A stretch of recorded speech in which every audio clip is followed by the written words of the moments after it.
Un moucheron piqueur ne fait qu'1 millimètre, mais après 2 nuits, tu auras 400 marques rouges sur les chevilles qui te démangeront sans arrêt pendant une semaine. Aujourd'hui, je vais t'apprendre comment les éliminer complètement pour 20 $ en construisant un mur invisible qu'ils ne pourront physiquement pas franchir. Je n'allais pas évoquer l'erreur avec la moustiquaire, mais c'est ce trou qui a permis l'invasion dans mon bureau. Il faut que tu vois ça pour vérifier chez toi. J'ai lutté contre ces petits monstres 2 étés misérables avant de comprendre, et la nuit où ça a marché, j'ai pu m'asseoir sur ma terrasse pour la première fois depuis des années sans me faire dévorer. La raison pour laquelle rien de ce que tu as essayé n'a fonctionné, c'est parce que tu combats le mauvais insecte.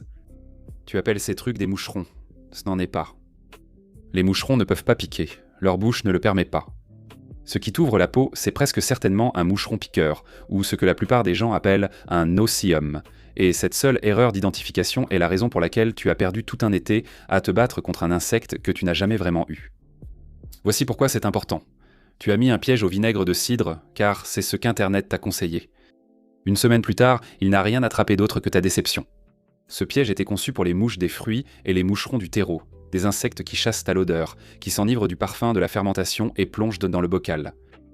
Un moucheron piqueur ne se soucie pas de vos fruits pourris. Il chasse exactement de la même manière qu'un moustique. Il suit le dioxyde de carbone que vous expirez, la chaleur qui se dégage de votre peau et votre odeur. Tu voulais attraper un requin avec un verre. Évidemment, le bocal était vide. Il allait toujours rester vide. Voici le détail qui explique ce qui te rendait discrètement dingue. Pourquoi tu ne sens jamais la piqûre. Mais un jour plus tard, tu as une boursouflure de la taille d'une pièce qui te saute aux yeux. Un moustique, c'est une aiguille. Il glisse un tube en toi, sirote, puis se retire sans que tu t'en aperçoives vraiment. Un moucheron n'a pas l'équipement pour ça. Il atterrit et il tranche. Il fait une petite entaille dans ta peau avec des pièces buccales ressemblant à des ciseaux, puis lappe la flaque de sang qui en sort. C'est pour ça que tu as l'impression d'avoir été coupé, parce que tu l'as vraiment été. Le gonflement survient plus tard car ton corps met une journée entière à réagir à la salive présente dans la blessure. Tu n'avais pas imaginé ce délai. C'est ainsi que cette morsure agit. Beaucoup achètent des fumigènes coûteux, ce qui gaspille 40 $. Je vais te montrer la vraie barrière physique, un ventilateur à 20 $. Voilà tout. Voilà la partie intéressante. Un moucheron piqueur vole très mal. Il est si léger et faible qu'il ne peut même pas traverser une brise. Placez un ventilateur carré au réglage le plus bas sur votre terrasse ou porche. Vous créez ainsi une barrière invisible que les insectes ne franchisseront pas. Pas de spray, produits chimiques, odeur ni batterie. Il suffit de faire circuler de l'air pour les clouer au sol. Je le laisse près de la porte arrière tout l'été, la différence est flagrante. L'erreur avec vos fenêtres, c'est celle dans laquelle tout le monde tombe. Vous avez des moustiquaires. Vous pensez qu'elle bloque les insectes, mais pour un moucheron, la moustiquaire est inutile. La maille des fenêtres laisse passer ces petites bêtes sans difficulté. Une moustiquaire efficace contre une mouche ne stoppe pas un insecte bien plus petit. Ce qu'il vous faut, c'est ce qu'on appelle une moustiquaire anti-moucheron, un tissage beaucoup plus fin conçu précisément pour ça.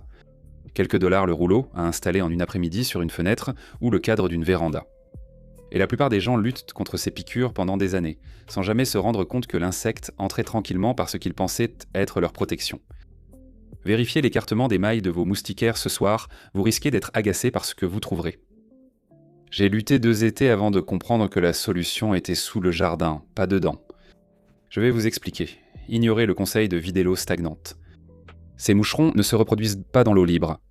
Ils se reproduisent dans la matière organique humide, ombragée et en décomposition.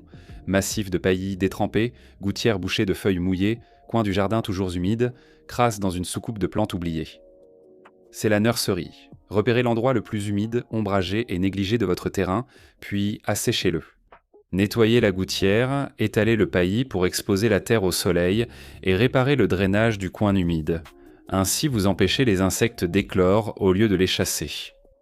Cette action résout définitivement le problème au lieu de le gérer au quotidien. Pour un piège efficace, à la différence du bocal de vinaigre, choisissez-en un qui leur parle. Un piège au CO2 ou un simple piège lumineux fonctionne parce qu'il reproduit enfin les signaux qu'ils suivent réellement, la chaleur et le dioxyde de carbone. Au lieu d'une odeur qu'ils ignorent, vous pouvez en acheter un où, honnêtement, le ventilateur et l'élimination du foyer feront 90% du travail pour une fraction du prix. Il existe une astuce toute simple et gratuite sur le bon moment, sans même avoir besoin de piège. Je vais vous montrer comment faire. Ces petites mouches piqueuses ne sont pas des insectes actifs toute la journée. Ils pullulent surtout à l'aube et au crépuscule. Cette lumière basse et douce est leur fenêtre de chasse, et ils disparaissent en grande partie sous la chaleur sèche et éclatante de midi et au cœur de la nuit. Donc, ce barbecue que vous voulez organiser, repoussez-le à 2 heures de l'après-midi ou attendez qu'il fasse complètement nuit et vous aurez évité le pire sans rien dépenser. Connaître leur emploi du temps vous rend des heures dans votre jardin. Une dernière chose, celle-ci est vraiment simple. Ils sont attirés par les surfaces sombres et humides ainsi que par l'air confiné et stagnant. Gardez l'air en mouvement et vos espaces lumineux et secs. Un second ventilateur dans un coin humide, une lumière de porche moins attirante et un peu d'air circulant dans une pièce avec moustiquaire. De petites astuces rendent discrètement votre espace hostile, sans poison près de vos zones de repas ou de sommeil. Voici la vraie d'histoire. Ce n'était pas un moucheron, mais une minuscule mouche hématophage à mauvaise réputation qui vous traquait grâce à votre respiration, traversait les moustiquaires et se reproduisait dans un coin humide devant lequel vous passez chaque jour.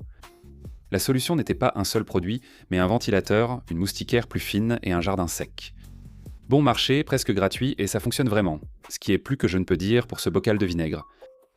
Si vous êtes ici, vous êtes un consommateur avisé. Abonnez-vous pour voir nos prochaines vidéos et découvrir les astuces marketing que les grandes entreprises utilisent pour vous vendre des solutions inefficaces. Prenez soin de vous, à bientôt dans la prochaine vidéo.